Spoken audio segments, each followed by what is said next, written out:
Angalia mavazi yao, wamependeza safi, na mimi bado nashughulika na yale machafu ya zamani. Na chakula chao, wanakula vizuri, wakicheka, lakini mimi hapa kwangu kila kitu ni changamoto.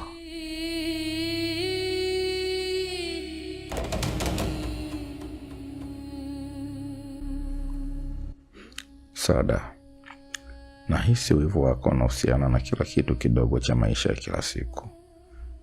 Unaona mavazi, chakula, hata mali ndogo kama zimekosekana kwako, lakini pia hii ni ishara ya utajiri wa hisia zako na upendo wako kwa nyumba yetu. Huu wivu si hatia, ni ishara ya upendo wako kwako.